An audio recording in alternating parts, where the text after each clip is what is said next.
Good morning, dear children. Welcome again to the Google Classroom of Sri Gokulam Public School, Guruvayur.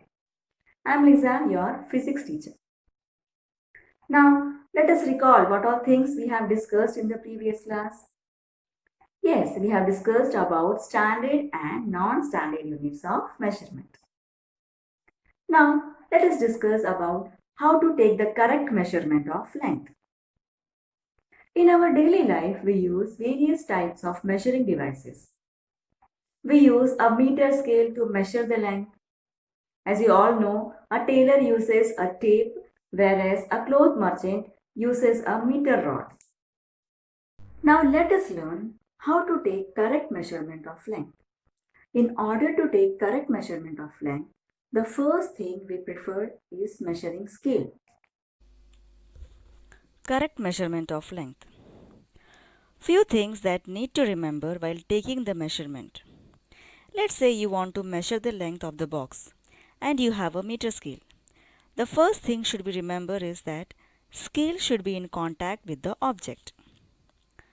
Now let's say you want to measure the length of this box as shown in figure A and the scale is not in proper position. So that will not give you precise measurement. Maybe you will be taking the wrong measurement. So it is very important that you keep the scale at the right position as shown in figure B. Scale should be contact with the object. The next important thing is measurement should be taken from 0 mark. So when you observe the scale, you will see there are marking in scale like 0, 1, 2, 3 and so on. So it is very important that you should take marking from 0 mark. Now in some scales, the ends may be broken and you may not be able to see the 0 mark clearly as shown in figure A. In such cases, you should avoid taking measurements from the 0 mark of the scale. You can use any other full mark of the scale, say 1.0 cm as shown in figure B. Then you must subtract the reading of this mark from the reading at the other end. For example, in figure B, the reading at one end is 1.0 centimeter and at the other end it is 14.3 centimeter. Therefore, the length of the object is 14.3 minus 1.0 centimeter is equal to 13.3 centimeter. Next point is eye should be exactly in front of the where measurement is taken. Because we are seeing the measurement with our eye. So the placement of eye is also very important. Now you should not sit far away and there try to observe the measurement.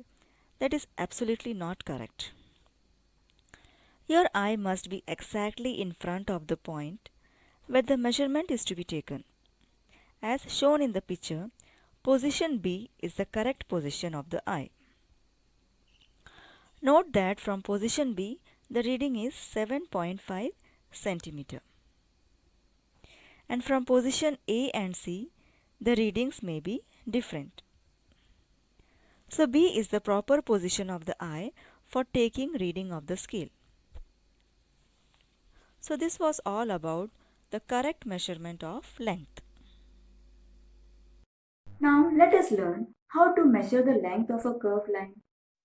We cannot use a meter scale to measure the length of a curved line. So what we can able to use? With the help of a thread, we can measure the length of a curved line. Let us see. Measuring the length of curved line.